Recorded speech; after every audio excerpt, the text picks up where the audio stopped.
they have what's referred to as programmable liquidity. What is programmable liquidity by definition? And anybody can look this up. Programmable liquidity by definition means tokenized deposits. So this must arrive before issuing new loans. Under this framework, banks cannot provide, boom, there's your smoking gun, liquidity on demand. If anything, how's it going, guys? It's Doc. XRP and Quant continue to be two huge projects in this space, and I figured what better not way to learn more about these projects by bringing in my good friend, Max. How are you doing today?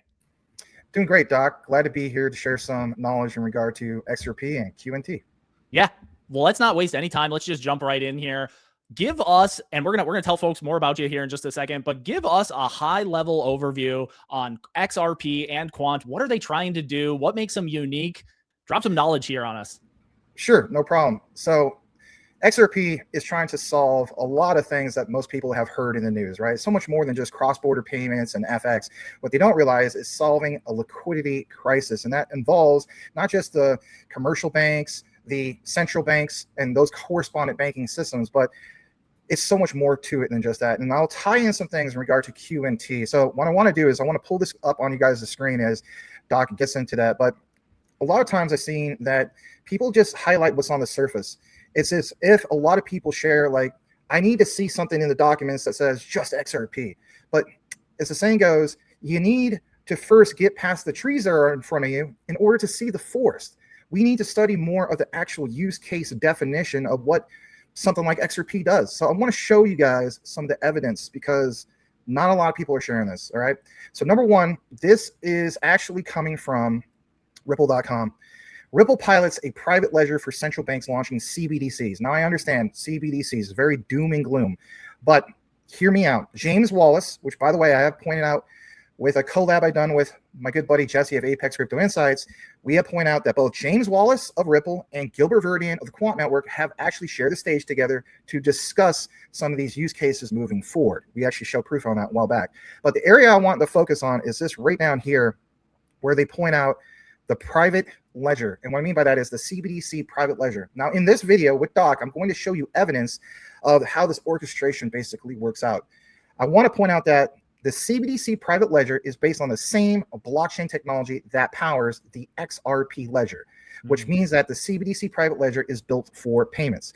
Now, some people are going to ask, oh, you know what? So what, Maximus? It doesn't say XRP. Are you sure about that? Because right here we have, this also means that a CBDC Private Ledger is designed for issuing currencies, with over 5,400 currencies issued on the XRPL over the past 8 years, including its native digital asset, boom, XRP. Now, I'll unpack this a little bit more, but I want you guys to understand that when we highlight it, it's literally this simple. Digital asset XRP is the native one, can be leveraged as a neutral bridge asset for frictionless value movement between CBDCs and other currencies. And when you see value, well, Ripple, for probably over a decade, has stated that they want to build the Internet of Value. In their new statements, whether you go to people like Brad Garlinghouse, people like the president, Monica Long, well, even Monica Long has changed her profile from going to mention building the Internet of Value to enabling an Internet of Value. And what I mean by that real quick is this. Years ago, and I just did a video I dropped earlier, Vitalik Buterin of Ethereum basically mentioned, look, Ethereum, we're not the Internet of Value, Ripple is the Internet of Value. And in my intro, I literally kind of rewind that twice, 3 times, because I want to pound that home. People do not understand the concepts of what's an Internet of Value. They think, well, this blockchain provides this type of value. That blockchain builds this type of value. Chris Larson has even stated that we're going to build a second internet with the Internet of Value. So what is that? It's a financial internet. Augustine Carstens of the Bank for International Settlements has stated that it's called a finternet, a financial internet. So again, why cite any of this, Doc? It's because if you look at Google, right, back in the 1990s to early 2000s, they really stood out with what? An internet of information. So that involves Web 1, going into the early 2000s, your MySpaces, your Facebooks, right? That was Web 2. Japan missed out on Web 2. They will not miss out on Web 3. They literally stated that. So what technologies would really emerge as being the best ones? And people criticize Ripple, Doc, they'll say, well, this is just the Dino tech. How many times you've probably heard of that? But the point is, it's not necessarily about the fastest blockchains. While that's great, it actually is about who you know and who you're partnering with. Say what you want, whether you're a fan of Ripple or not, they definitely have those partnerships. So there is something about that. Compliance first, safety first, always matters moving forward. I'll get into a little bit more about this though. Huge. Yeah, you mentioned a couple really important things there. And if I'm not mistaken, that was your video yesterday that you dropped with the Vitalik clip. I remember seeing that. It stood out. And, you know, like all things in life, whether it's fair, unfair, just, unjust, part of life is knowing the relationships that you build and the people that you do know, the circle that you do keep. And I remember Brad Garlinghouse was all over the media last cycle, right? 2024 going into 2025, regularly on CNBC in the morning, Fox Business News in the morning, across all these traditional legacy media outlets. And surely it helped the price. Now, I don't want to talk too much about price here, but the overall market cap, if I'm not mistaken, tripled from 2021 to 2025-ish, roughly in there, which is huge, right? So it's eyeballs on the project. And like you had mentioned, it doesn't always need to be the fastest. It needs to be, but you correct me if I'm wrong, maybe the most used, right? Real utility in real people's hands, right? So surely there's some type of correlation there. I actually did not know that they have brought on over 5,000 different currencies. Like I didn't know that there was that many different currencies on the XRP Ledger. Yeah, I think a thing that a lot of people do, I used to point this out, especially when I used to teach, even at the collegiate level. I was a sub as far as being an instructor. I've taught all grade levels, K through 8, high school, and so on. But even at the collegiate level, I would tell people that would come into class, even people like in their 60s, they would always insist, Doc, on having a physical book. I said, listen, save yourself a bunch of time, get the ebook, because Control F is going to literally be your best friend. And while Control F is your best friend to find key terms or key words, it could also be your worst enemy. And I think a lot of people, when they do research, Doc, they go through some of these white papers and they're like, I just need to find Ripple. I just need to find XRP, which is fine. But I think a lot of times they just see the trees in front of them. They need to see the forest. And what I mean by that is we need to study, analyze very deeply what the actual use case is being mentioned in these documents. And that's something I want to provide to you today on this collab with Doc, to introduce some of this to your audience, because I get it, everybody. A lot of times we just jump into the articles, what did this outlet say? What did this influencer say? That's all I need to know. But what you need to know is the critical mission infrastructure that is at hand. And hopefully by the time you walk away from this video, you'll know full-heartedly, you know what? I could see what's going on here. And for the record, I don't care if anybody buys XRP or QNT. My mission is to provide you education and research, and then you make an educated answer or decision for yourself and your family moving forward on what you want to do. So I want to take you a little bit more further into this. So we have shown you here about what's referred to as this money movement. Now that's from the private side. All right. Some people point out like, well, I want to see more of the, like maybe the public side. I get that. So one thing I want to point out to you guys is, when we had Doc on the channel, the Coin Vault, right? Because that's a sister channel. I'm from Maximus Crypto, 2690 on YouTube. One thing we discussed was obviously the math. I don't want to get so much into the math. That debate's a great debate. Maybe that's another one for another day, right, Doc? But I do want to point this out, and there's numerous other people that have been sharing that, and that is, people ask like, well, isn't the United States dollar the world's leading liquid asset? Well, yeah, we know that dollar dominance seems like it's taking a nosedive. But with that said, when I reference something like XRP, well, could that be the flip of the switch, as people point out? Like, could that be literally the world's new leading liquid asset paired with maybe something like the dollar? Because if you think about it, stablecoins are still based off of what? A 1-1 peg with the US dollar. There's other jurisdictions, governments that are pegging it with, for example, the euro, a pound. But something I want to jump into, you guys, is give you actual evidence about some of these things that you're not aware of. Number one is to take you over to here, and I want to cite this document. This right here is from the IMF. This is a 58-page document. Would I share 58 pages with you? No, I wouldn't do that. That'd be boring. I wouldn't expect anybody to want somebody to do that. But what I will do is point out what really, really matters. So this is from the International Monetary Fund, Asia and Pacific Monetary and Capital Markets Departments with Information Technology. The legal framework, as people have pointed out. Now, on a search result of 101, you have on page 49 and 58 something that you probably don't even know about, unless you watch people like myself, people like Jesse, Apex Crypto Insights, maybe some people on X, right? Somebody like Smoke, somebody like that. Nonetheless, you see here, for central bank digital currency, crypto assets, and stablecoins, the IMF revealed and some people say, geez, that's a big reveal. There is a plan to issue sovereign stablecoins by late 2022. But it's kind of like they spilt the beans and they shouldn't have done this. It says based on the R3 XRP blockchain. Now that right there, I said to myself, geez, you know, R3, Corda, right? So people went out, well, Solana has made a lot of news when it comes to R3. And that could be a topic for another day. I've covered a lot about the X money details. I actually went to the fine print. Again, the crossover with what? Cross River Bank. So on paper, without deviating too much here, X money, we know that Elon Musk wants to do roughly 50% of the world's payments through X somehow, some way with integrations. But when you go over to the X money website, they have disclaimers that say it's all fiat rails. There's no blockchain or DLT tied to it. I can't blame them, because if you make that declaration, well, guess what? Due to the lack of clarity, you're going to have the SEC all over. You're going to have, again, a lot of things that you have to meet as far as that criteria. So to safeguard yourself, currently speaking, you might as well make those declarations. But when we saw the fine print, well, it took us over to Cross River Bank, because they mentioned Cross River Bank 3 times, Doc.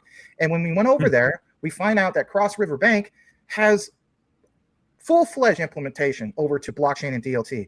Like obviously your XRPs, your Solanas. Then we go over to the Corda site, because notice how I just mentioned Corda, that's with R3 Corda. When we go over there, well, it mentions that Corda hasn't even fully launched yet, and it's supposed to happen sometime by the end of 2026. Now, that could get delayed, but even in the terminology, my friend, a few months back in April, we got examples right from Solana that XRP and Solana, they got this thing going on, like a partnership integrated with Solana and vice versa. So I'm saying to myself, there's something being prepared in the background. Now, I don't want to deviate too much, but I want to point out this. Most people do not realize this R3 XRP blockchain. Now, that's interesting because years ago, Doc, R3 was basically gifted 1 billion XRP. And some people are like, oh, well, it's all XDC. It's all Solana. My friend, do you really believe that Ripple is just gifting away 1 billion XRP for no reason? No. That's valid. That's worth pointing out. I want to get a little bit more into this. I want to share something with you guys to give you more examples. And I'll kick it back to Doc here because I do want to keep the conversation going. This is an actual IMF document. It's a 38-page document. It gets really into some fundamentals that you need to be aware of. Trust, bridges, and money flows. Now, even with Quant Network, they have a product that's called a Quant Flow, and I'll get into a little bit of that about that if we have time a little bit later. So, as you see here, this is the IMF. Trust, bridges, money flows. Tobias Adrian. Now, he's made a lot of news lately. He's Dr. Tobias Adrian. He has named XRP recently. Dr. Dana Love has mentioned some of these things, and you know, some people point out like, well, this is with Ripple, not necessarily XRP. I get that, but by the end of his video, and this is no knock on Dr. Dana Love, I think he's a fantastic researcher. At the end of his video, he points out, yeah, this is all impressive of IMF highlighting Ripple, but I didn't see any examples of XRP. I wish I would have saw that in that document. True, Dr. Dana Love, true. But where they do reference XRP is not in that document that's been recently referenced within the last 2 months. But you want to know what has been referenced, believe it or not, in 2023? Doc, it's this document. And I'm going to show you exactly what I'm talking about. So right here on page 26 to 38, the IMF, the International Monetary Fund, talks about 3 models for private settlement. So notice how I gave you that example earlier from where? Ripple. From who? James Wallace. Private settlement, asset, and marketplace, such as Ripple's XRP, literally mentions XRP, and open source marketplace such as Stellar. So shout out to Stellar with XLM. They have a very similar ODL model, and I've broken that down in one of my videos, probably about, I want to say about a month ago. And it says more recently, things like Lightning Network. Now, I have to invalidate the Lightning Network on this one, and you will say, some people, this might tick them off a little bit. Be like, why would you want to do that? It's because the IMF, when El Salvador was going through their crisis, they actually used Bitcoin, Doc, as a lender of last resort for bailing out El Salvador. But after that happened, they said, we'll never use Bitcoin ever again. Why? It doesn't meet their compliance standards and so on. So moving forward, we know Tether has obviously an issue when it comes to the whole thing of MiCA compliance. I understand there's a regulated Tether, which myself, Rob, and Rue of the Coin Vault crew have broken down. But again, if we think about that, that only leaves us with 2. Right? That wouldn't leave us with 3 with Lightning Network. That leaves us with 2, which would be XRP and Stellar. Now, before I kick it over to you guys, I want to give you a taste of things to come. We did mention some Quant Network. We mentioned some IMF. I take you over to here, and this gets good. 12-page document, CBDC white paper from Quant Network, implementing a CBDC, the challenges and solution. Now, you did mention some of those challenges, right? So they already recognize some of these challenges and whatnot. This dates back to November of 2021. And right here on a search result of 101, they talk about implementing a CBDC, a way forward. And after I read this, I'll kick it back over to you, brother, because they point out Quant's blockchain payments offering is called the MLTS, the multi-ledger token solution. Provides proven mechanism for meeting all the requirements, not some, Doc, all the requirements of a CBDC described above. If you want to nerd out, it is a solution that implements the IMF semi-decentralized model. Now, by definition, when people see CBDCs, they think, oh, that's full control. We're going to be 15-minute cities like China. No, it's a semi-decentralized model because, again, like they realize the problems that we have mentioned, like CBDC, that's going to be ultimate control. They don't want that. But enable simple and flexible implementation of a synthetic CBDC. It could also be used with banks as a more flexible type of stablecoin. So when I gave you that example, let's go back to it for just a brief moment. I don't want to harp on it too long. Of this right here. Why is that important? Because central bank digital currency, crypto assets, and stable coins, a plan to issue sovereign stable coins based on R3 XRP blockchain. We'll unpack this a little bit more. By all means, I don't want to dominate too much, brother. No, this is great. And actually, I'm going to use this as a really quick snippet to plug you guys. This is very in-depth and I'm loving. I've been following your content now for a while. Check Maximus out on Twitter/X. He's at DPG Maximus, but also on his YouTube. His channel is doing great, right? You have a ton of subscribers, super in-depth video breakdowns. So I just wanted to highlight all of that. This is going to be down in the video description and pinned comment. So definitely check that out. The IMF thing, I didn't realize how often they mentioned XRP. Like I knew XRP, right, was in the mix of things, right, to be really to transfer payments kind of on this, I don't want to say like on a government scale, but like on a global scale. But I didn't realize that they were actually mentioned by the IMF. And it seems like that last document that you showed, that was also mentioned Quant as well. Yeah, that's why I place those kind of like hand in hand, side by side, because I want people to understand that for me personally, I don't do a lot of price predictions, but people do ask me, they're like, where do you have XRP and QNT in your portfolio? Well, they're tied for number one. If QNT had the tokenomics of XRP, then it wouldn't. But QNT only has roughly 14.5 million tokens. It's about 14.88 million tokens. So I understand it's a token. It's not a coin. Obviously, Bitcoin is a coin. But nonetheless, you got to look at QNT as it's like a skeleton key connecting to you into something like the Apple App Store, but instead of the Apple App Store, it's like the financial app store, if you will. And that's a topic obviously for another day, but you got to treat that token as it's like a skeleton key. Something else I want to basically highlight for you guys, I think it's important for me to get into this, is I want to take you over to this right here. And basically, yeah, I want to make sure this is the right page. Yeah, so it is. So we gave you these examples earlier about like some of these private ledgers, the CBDCs. What I want to show you now is this is actually a leaked document, not recently, okay? If it was something I was not supposed to share, I wouldn't be sharing it. But nonetheless, this was a leaked document from the Hyperledger Foundation, which became the Linux Foundation Decentralized Trust. But nonetheless, this is something that leaked from, I want to say maybe 6-7 years ago, give or take, don't quote me. But in the document from NTT Data originally in Everest, cross-border real-time gross settlement, 2020 to 2025. Something I want to highlight for you guys is the orchestration. So you have local payments, RTGS systems, global RTGS, and, for example, central bank and LP. Now, the LP stands for liquidity provider. And something I want to point out to you guys, it says the global RTGS will remove friction, costs, and risk from cross-currency transactions. Distributed ledger technology, and in particular, boom, the XRP Ledger will enable banks to settle cross-currency transactions in real time. Like I said, something impossible today. When I get further into this with Doc, I'll give you another example about what is impossible or what the banks can't do. All right. XRP Ledger can be accessed by all banks and liquidity providers, enabling healthy competition between banks and better service for customers. Correspondent banks and liquidity providers will be able to reach more currency corridors and new customers, improving their service offerings for other banks and their clients. I apologize it being a little blurry. It was taken from a cell phone. So as I load up on the screen, it gets a little distorted, but I think you guys can figure this out. And then last part, interledger protocol, which by the way, Ripple built many, many years ago. Some of you guys know about some of the, the other people involved with Ripple other than David Schwartz, you got Arthur Brito, right? So the ILP, which is the Interledger Protocol, will enable, listen to this everybody, financial institutions and central banks, because remember that reference from earlier, to make their existing infrastructure and processes interoperable with other currencies. So again, other currencies, asset classes, and the XRP Ledger, the global liquidity marketplace. So they're literally labeling XRP is the global liquidity marketplace and the global decentralized RTGS system. Now, keep in mind, this is from a leaked document from who? The Hyperledger Foundation, who became the Linux Foundation Decentralized Trust. And I'll give you guys some examples a little bit later about why that's important, because again, Ripple recently joined X402. Again, in connection with the Linux Foundation, who also recently did that, Quant Network, and there's some other ones. But it says here, CB and LP, correspondent banks and liquidity providers, XRP Ledger, modern distributed ledger-based global RTGS system, and liquidity marketplace. Now, something I want to show you guys. Right here, you have ILP, ILP, ILP, ILP, ILP.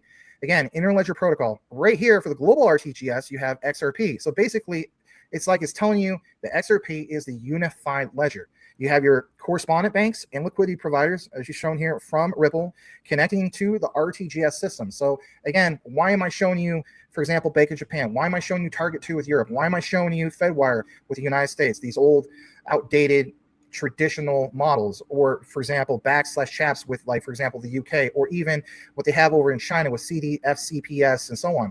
It's because this terminology, what we mentioned, also matches up with what we just mentioned at the very, very beginning.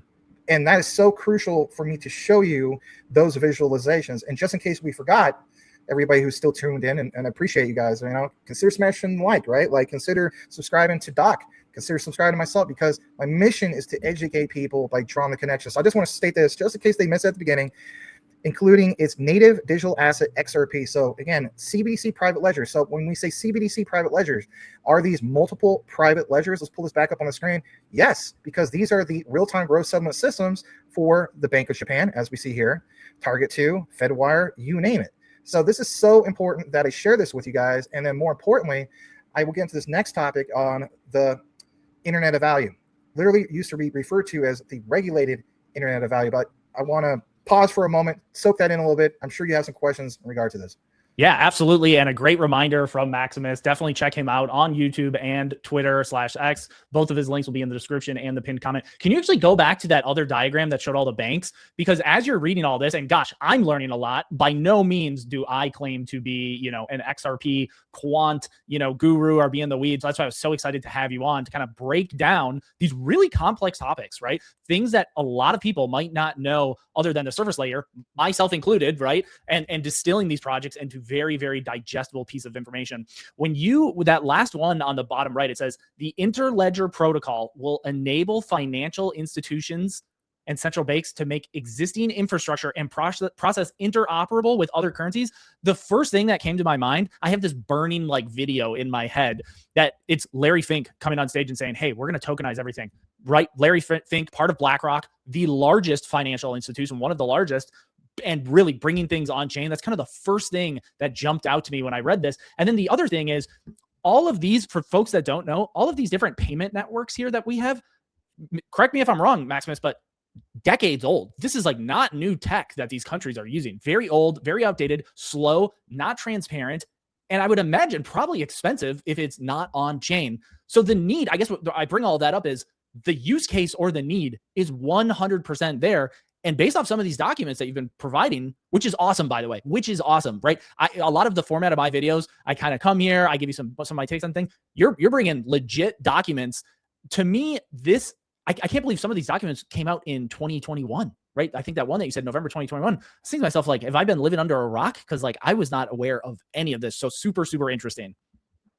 No, I appreciate that. Yeah, it gets really interesting when you go into the documents. Like I point out, a lot of times I think what people do is they want things to say XRP, but what's critical is to just simply understand the use case and then match it up. And that's what my mission is going to be for you guys today in this video with Doc, is to accomplish that. For you can draw your own conclusion. If people aren't convinced, I'm not going to lose no sleep over it. I mean, I'm just a guy that provides research, and again, people can do what they want with it. But something I also want to point out to you guys is a little bit more about this. So, all right, so something I want to point out to you guys is the regulated liability network. That's called the RLN. And this is something I've been sharing on Maximus Crypto probably since I want to say late 2022, maybe early 2023.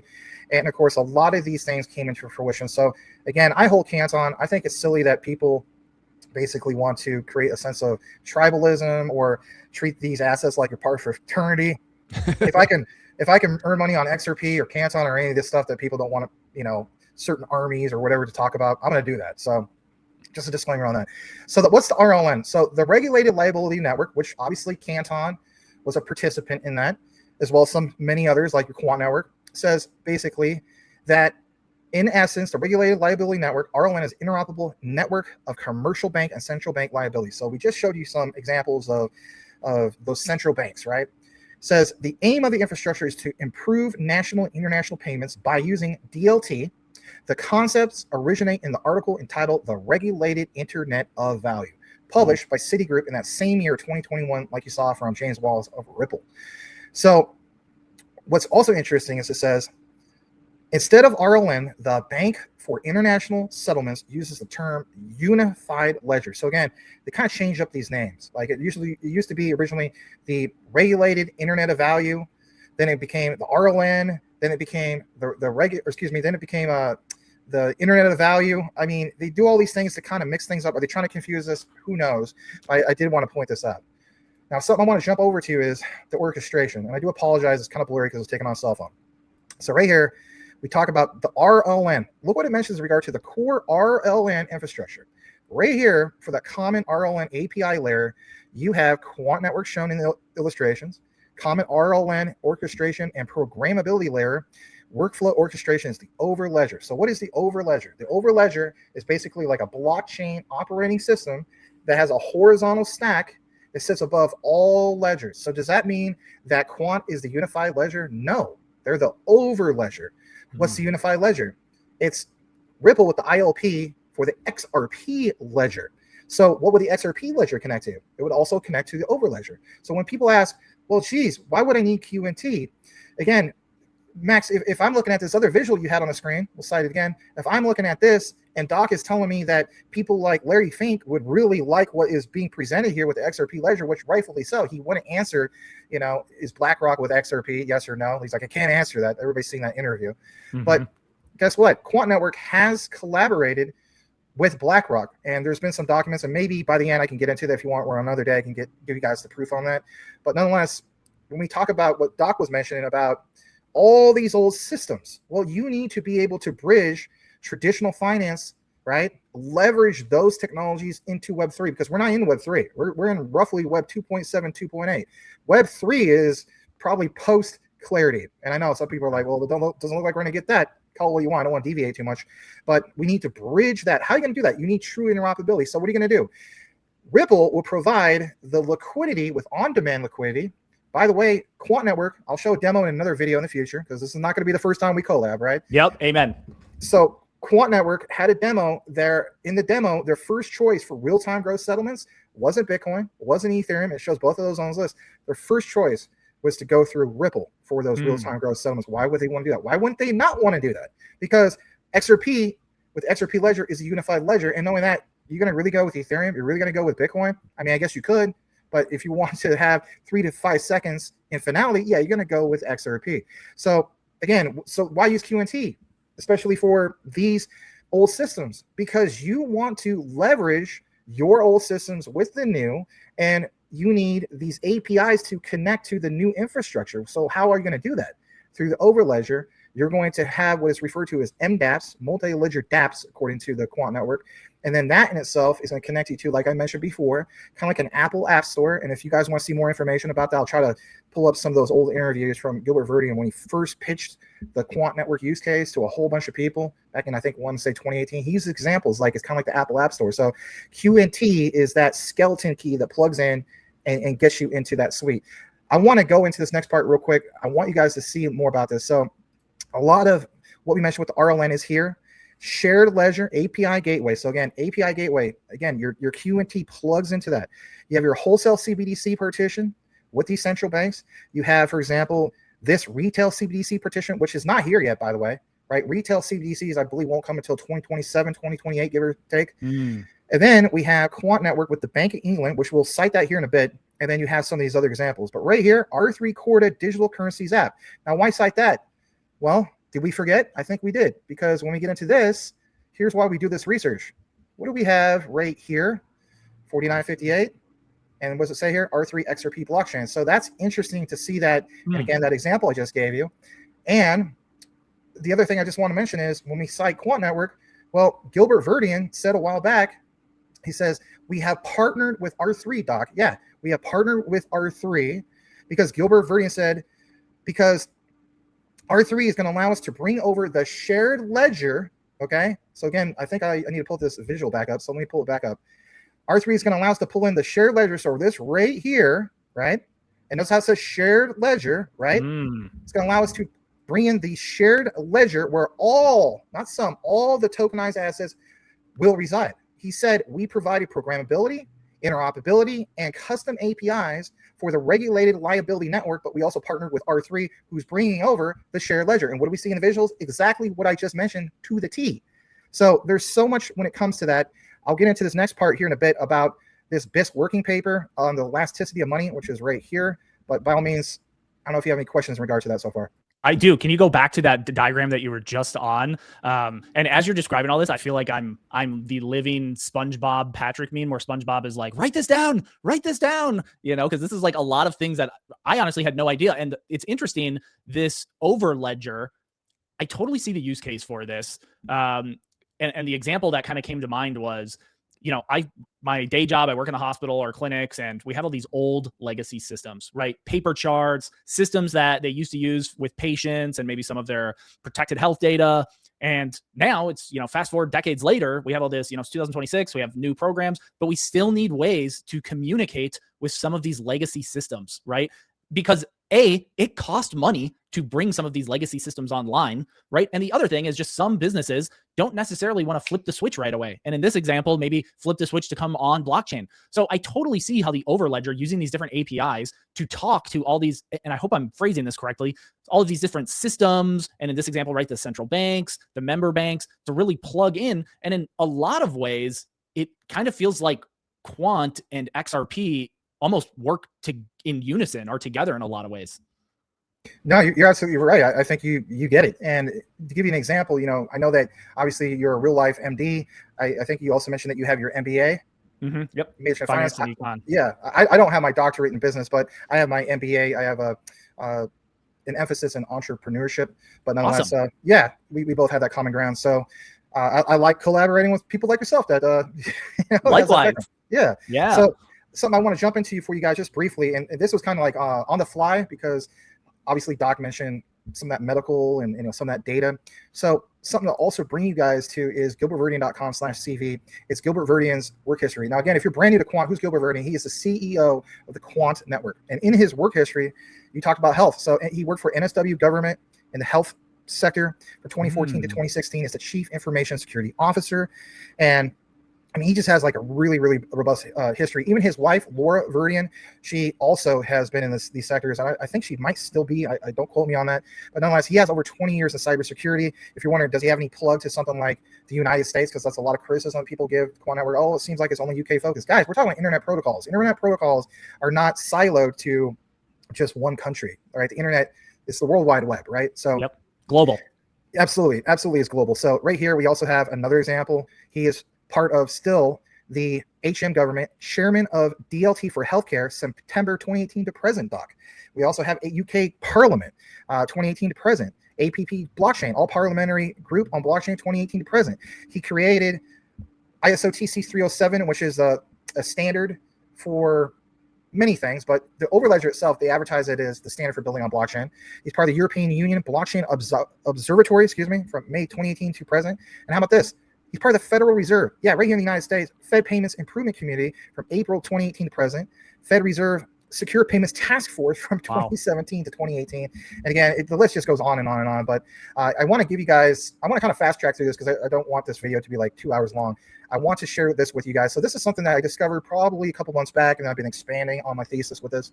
So I understand some people want to say, well, this is really speculative. Call it whatever you want. My thing is, I want to provide you evidence. Like, does this use case match what Ripple has to offer? It does.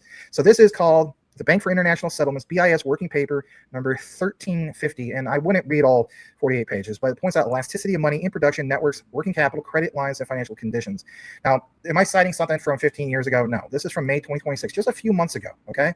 So right down here, there's at least 3 mentions of liquidity on demand, which basically is Ripple's main product, phrased backwards, because their main product is on-demand liquidity with XRP.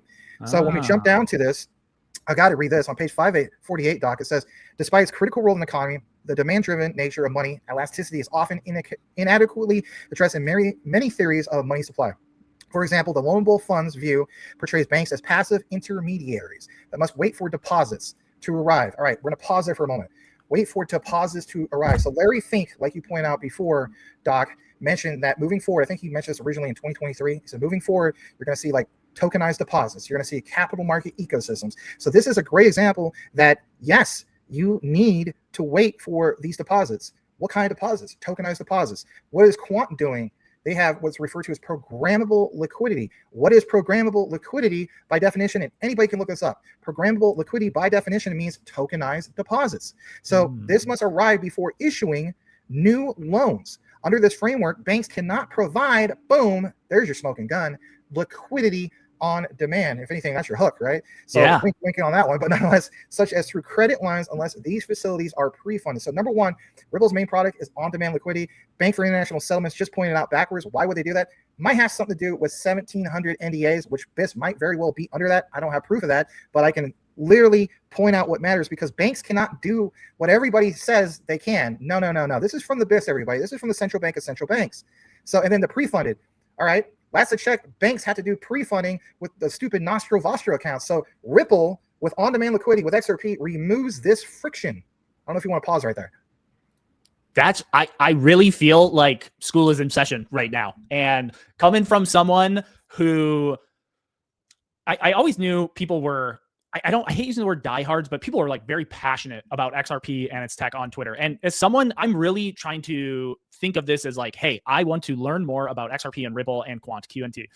You know, by no means am I an expert, but one thing that I do know is people were like always passionate about like, hey, Ripple is doing real things here. And, you know, you hear it a bunch of times, you're like, okay, there's got to be something to this. But I feel like this really pinpoints and gives some substance to it. Like, instead of hearing like, oh, XRP, right, they're going to be digital payments. This is like real, tangible. And you're not just pulling up like random tweets, right? This is like legitimate documents. I know we talked about the IMF and then the BIS here. Really, really huge. And it makes sense. Like, as you're saying this, provide liquidity, waiting for, I can't remember where it was on here. It was like waiting for deposits. The first thing that came to my mind is, oh yeah, crypto solves that. Web3 solves that, right? Where in a lot of ways, it almost feels like the progression from an analog system to a digital system. No, you would be right. It's also about having the partnerships with the old traditional systems. People point out like, well, that's just going to go away. It's not going to just go away overnight. It's going to take, if it was going to go away, Doc, you're looking at probably 75 to 100 years. Yeah, decades. Yeah, exactly. So anyway, wanted to point that out. I think we kind of established that. I want to give you guys more examples. So recently, within the last week, right, last few days, okay, I should say, I've expanded upon this on my research. So this should be a real treat to your community. And I want to take you over to this. So here's the next document. Maybe one thing, if I provide you like a little bit of evidence on one thing, like, you know, some guy pointed out, and he says he loves my research, but he's just like, all you're doing is you're finding buzzwords. Well, okay, I mean, rightfully so, but at the same time, if the buzzwords match up to the use case and Ripple meets that problem, then are they just buzzwords? No, I don't think so. So let me take you over to this, Doc. And before you share this, guys, Maximus is dropping info that was literally just published. It sounds like a couple days ago. I know you're going to show a couple different things here. Make sure you are following him on both Twitter and YouTube. He's spending a lot of time breaking down these concepts. Again, his info is going to be in the video description and the pinned comment. Sorry to interrupt you, Max. No, by all means, it's fine. So this right here is a profound example. So we just showed you evidence of, obviously, like Gilbert Verdian with the Federal Reserve. And we actually have, I don't have the names on hand, but I've done a breakdown. Like, is there anybody that's ex-Federal Reserve that's now with Ripple and vice versa? There is. There's at least a couple examples. There's even a person from Stellar. I believe the person's name is, last name is Win or Wen. Don't quote me on that, but something like that. We can do a follow-up video on that. But nonetheless, there's real people that are part of that. There's even a lady from Paxos that's ex-Federal Reserve. There's so much overlap. But anyway, I want to point out this February 26, 2025 Board of Governors of the Federal Reserve System. People, I'm sure you've seen it as well, Doc. They're like, XRP is going to be the future world reserve asset, right? Well, again, I don't want to get too conspiracy, right? Maybe some people think, oh, you're already conspiracy already. Hey, that's okay. I could take all the smoke, as the saying goes. But we have February 26, 2025. Central bank liquidity facilities are around the world, and it points out a core task of central banks is to provide liquidity to banks with a global or the goal of facilitating monetary policy implementation, ensuring smooth functioning of the payment system, and promoting financial stability. Right down here, it points out focuses on programs around the world that are most likely the Fed's discount window. So I'll get a little bit more into this whole thing of a discount window. It says standing facilities that provide short-term liquidity on demand to approved counterparties of the central bank against a broad range of collateral. So again, think about XRP, even things like Canton, right? They provide collateral. XTC provides collateral.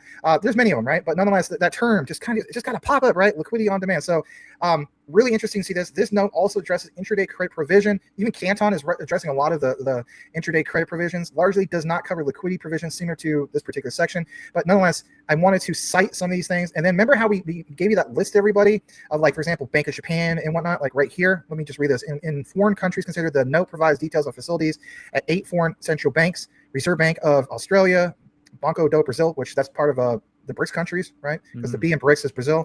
Bank of Canada. So by the way, the new Prime Minister of Canada, Mark Carney, used to be the what? He used to be the head of the Central Bank of England, the Bank of England. That's so crazy to me still that an ex-central banker is the leader of a nation. That'd be like Christine Lagarde becoming president of the United States. Like what? Like I'm still blown away with that. But anyway, you have Bank of Japan. So again, back to the visual. Let me show you again.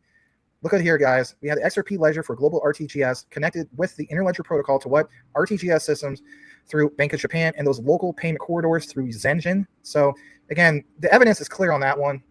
I had to break that down. And then the other area I want to jump into is this right here, managing liquidity in a changing environment. This is so interesting. This is not from 15 years ago. This is from the 18th of March, 2025 from the European Central Bank, okay? It says, as the normalization of the Euro system balance sheet progresses, the aggregate amount of central bank liquidity available to banks in the Euro area will fall over the coming years. So that right there, Doc, tells you there's a want and a need for on-demand liquidity, which is Ripple's main product.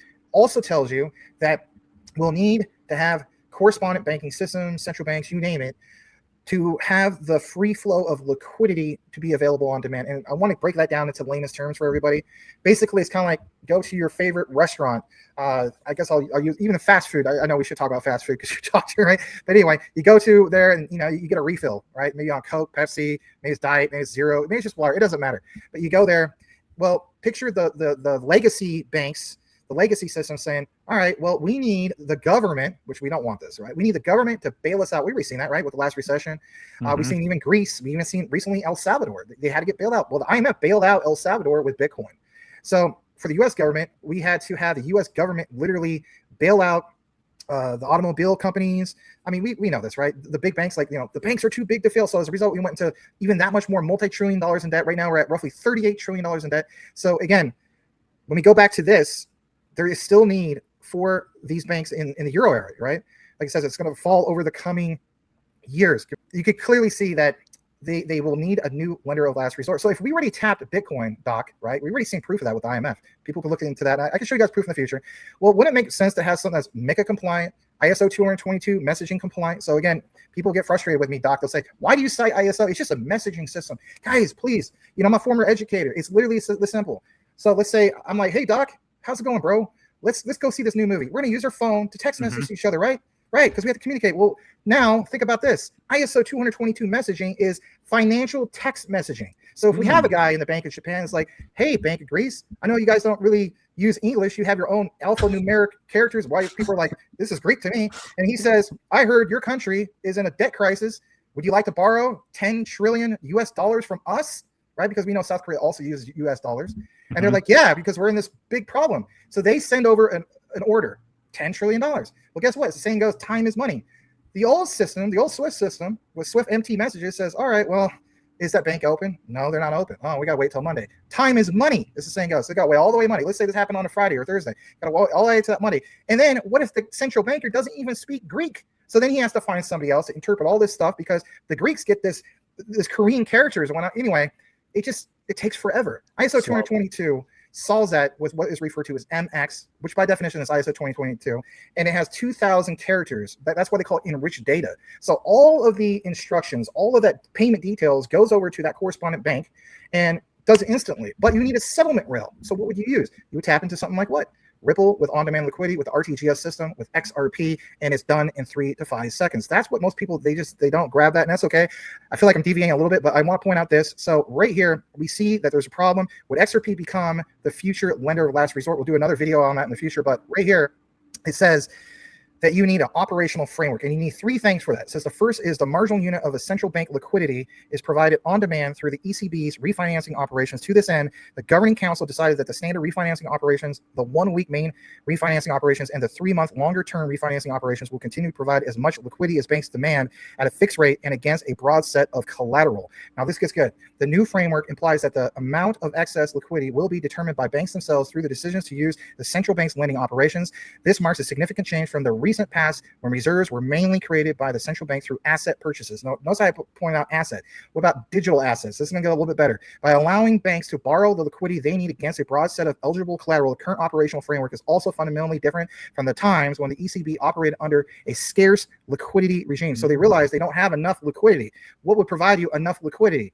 Again, think about Ripple's use case, on-demand liquidity. The second key characteristic is a mix of instruments. So right there, boom, instruments, financial instruments, DLT instruments, blockchain instruments used to supply reserves. Banks are likely to hold high levels of central bank reserves on a permanent basis.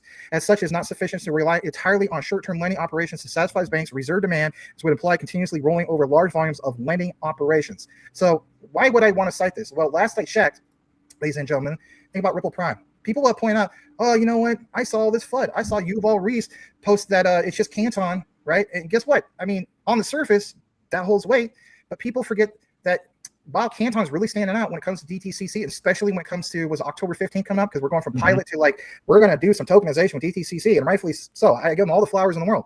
But people forget, again, my analogy of you just see the trees in front of you. You need to go further in to see the forest. And what I mean by that is there is documents, and I won't do it today, but I encourage people.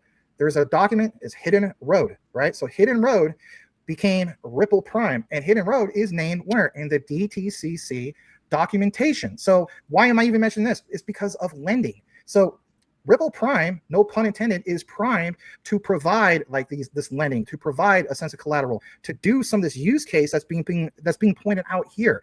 And again, therefore, the Eurosystem balance sheet begins to durably grow again. ECB will also start supplying reserves through structural long-term refinancing operations and a new structural bond portfolio, taking legacy bond holdings into account. So again, Quant Network is going to bring in that legacy. XRP is going to do that as well. How are you going to do that? Through things like Ripple Prime. So now they are primed and ready to go, because those deals with DTCC, that was when it was Hidden Road. That doesn't go away, right? You brought that over to Ripple now. So I had to cite that. I know that's a lot to unpack, but right here, let me just do this real quick. Remember how we talked about that discount window? So this is from the Bank of England, also cites some of these things about transitioning a repo-led operating framework. And I'm going to pull this up right here. Boom, there's your discount window example that you saw earlier from what we talked about before. The DWF, which is discount window facility, provides the liquidity insurance by lending high liquidity assets. So what would be probably the biggest high liquidity asset? It would be XRP for on-demand liquidity. Guys, you can cite me. You can find out if I'm BS or not. I encourage you to look this up. Does Canton, and this is not FUD because I hold these things, right? Does Canton or Chainlink, nothing against Chainlink either. People are like, oh, those are going to do basically what XRP does and so on. Does those two fit the needs of what Ripple does for replacing pre-funded accounts, those nostril accounts? They do not, right? Ripple does that with on-demand liquidity. So it says here, high liquidity assets by lending this out. So you're going to do this like with Ripple Prime. And it says gilts and reserves against the full range of SMF eligible collateral. The DWF is available on demand for SMF participants who anticipate or experience a previously unexpected liquidity need. Again, back to what we just shared from the ECB in between our regular market-wide operations. So now your regular market-wide operations will be on 24/7, but currently they're not. So what are you talking about, Maximus? DTCC. DTCC is going to allow the stock market to be on 24/7, to say the least. So that's a different realm. And just real quick, because I definitely need to get into it. Do I have any examples of that reference of gilts? Notice how that got pulled up? I do. And we'll finish it with this, because I know that we really, really need to. I know we went maybe a tad bit over. I apologize, but that's okay. This is great. This is great. And again, guys, tons of value being provided here. Make sure you're following Maximus on Twitter and YouTube. Links in the description and the pinned comments. This is a wealth of information. And gosh, I feel like I'm learning lots here, but I don't want to hold you up, Maximus. Oh, you're good. I just want to take you guys over to here and we'll finish it out. So you just saw an example of gilts, right? It mentions that you need to have, let me just jump back there real quick. The DWF, the discount window facility, provides liquidity insurance by lending high liquidity assets, gilts, and reserves. So again, think of like Ripple Prime, but now let's jump over to Quant Network, because again, this is going to be available on demand for the participants. Now we jump over to Quant Network, May 6, 2026. Again, right around that same time that you got that information from the Bank for International Settlements. In fact, I might just double check their date. That'd be kind of crazy if, yeah, it doesn't say May 6th. It doesn't. I'm gonna double check real quick, brother. Let me see, May 6th. No, but we do have this right here. Let me jump back for just a second. So again, this is May 2026, right? And then also at the same month, let's jump here. We have Quant May 2026. I mean, that's interesting, right? Anyway, so it says 3 things we learned at the Investment Association Synchronization Lab webinar. All right, so synchronization, even Canton has the global synchronizer, and we know that Quant Network and Canton have collaborated together. So there's that. But without deviating too much, right here it says, this is no longer a theoretical debate. Please pay attention to this. I know a lot of you guys maybe get worn out with this. You're like, I'm done. This guy talked too long. Please hear me out. The Bank of England Synchronization Lab marks a shift in gear. So again, utility, right? Utility motion, the gear. Even the Ripple logo looks like a gear, right? It looks like a fidget spinner too, I know, but it looks like a gear. So having spent several years exploring what atomic settlement and central money might look like. All right, so what's the definition of atomic settlement? It means all the payments go through or none of them do. It's that simple. You can look that up too. And central money might look. The bank is now testing it with private sector participants. Boom! Right from the very beginning of what we shared from James Wallace when it came to that private side, right? And those visuals we showed with the correspondent banking systems, the RTGS systems, Japan, China, the UK, the United States, the Euro area, right? So again, those participants across real use cases from digital gilt, there's your gilt, settlement, intraday repo to multi-leg corporate treasury operations. All right, one more example. Settlement is becoming a source of competitive advantage. So keep in mind, and in a later video, I'll show you guys an example of how Quant picked Ripple as its first choice. Says one thing that ran through the entire session was how settlement infrastructure is shifting from background function to genuine differentiator. I showed you examples and those visuals of what? A settlement function and infrastructure, right? Obviously with XRP, with the XRPL, the XRP Ledger, and boom, the RTGS. 2 other presenting alongside Quant illustrated this clearly. One infrastructure provider demonstrated how a synchronizer operator could enable true atomic delivery versus payment for digital gilts, ensuring the cash leg and the asset leg settle simultaneously or not at all. So again, Quant Network, simultaneously through what? What we saw on that shared ledger through who? R3. What do we see in the material? R3 XRP blockchain, okay? Their approach is built around the interoperability, I should say, across multiple distributed ledgers and settlement systems positioned as a market-wide utility. So we're going to finish it with this. Let me just put this up on your guys' screen again. So think about what I just mentioned. There's the orchestration, right? Pounding that home. And the last part is this, pounding all that home as well. So with that said, that's what I have for you guys. Make it educated. I guess, you know, do some analysis, watch it again if you want. But I think that is profound evidence of what's at stake. And most people, I don't think they realize the real true use cases of any of this stuff. I'm just being transparent. To be honest with you, I didn't realize the use case on a lot of this stuff. I mean, there is so many different layers to this. And not only are there so many different layers between this, gosh, there's a ton of overlap between a lot of this stuff, like kind of in an eerie way, right? The writing seems to be on the wall. This was super, super educational. And the thing that I love about doing collabs like this is going to be like a living document, right? This can be something that people can go back and reference time over time. You had mentioned like, hey, watch this a second time if you have to, because there's so many nuggets in there. I'm going to go back and watch this, right? When I'm editing, I'm going to be like taking notes because I learned so much throughout this. One thing that I was going to say is, guys, make sure you are following Maximus Crypto. Again, his links to his YouTube and his Twitter/X are going to be down below. Before we get you out of here, Max, tell us a little bit about yourself. Like, how did you get started in crypto? How did you start making content? You're clearly like very, very well spoken. You clearly do high level research. I'm just kind of curious the backstory, and we'll kind of wrap up with this. Well, something I'm not proud about is I've actually known about Bitcoin since early 2010. Yeah, you're like, oh, geez. So I had 2 options. It was either to spend about 12 grand to get into Bitcoin at those rock bottoms, right? Roughly around, I think about $5, give or take, or to have a proven money system that was actually earning me money, but just scaling that. So I picked the one that would scale, and it was really providing me some good money. I was earning anywhere from about 5 to 7 grand. And it's, you know, that was like, hey, I got to go with that. And I did that. Sad thing is about 7 months later, that company was bought out by another company in Germany, and they changed the business model. So my earnings just tanked. But I bought into the whole thing of like having some kind of a machine to mine, if you will. And yeah, so that was the sad thing. And then turning my mind off to the world. And what I mean by that, I was a lot younger at that time. So I'm 45 now. So, geez, what was that? I want to say, I think going into 2011, I said to myself, I think I was about to turn 30.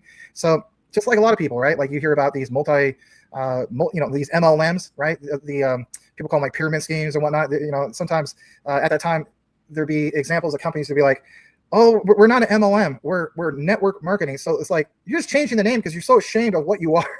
Yeah. So my friend would tell me again about Bitcoin, and I was like, I don't want to hear about any of this stuff. You know, I'm just gonna go work my butt off and just, you know, keep at the grind. Yeah. Then 2016 came. One of my friends tells me, he's like, look, man, like you got to get some Bitcoin. And I was just like, all right, well, I'll at least get a little bit of it. All right. And so I bought some Bitcoin. I held it till 2021.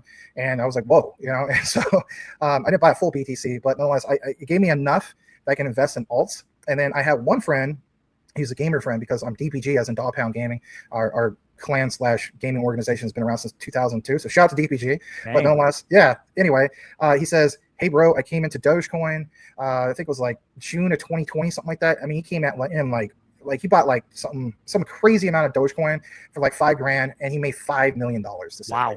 Yeah. And so he says, look, I'm telling you flat out. He's like, I came in at like 0.0005 or whatever. He's like, it's at a penny.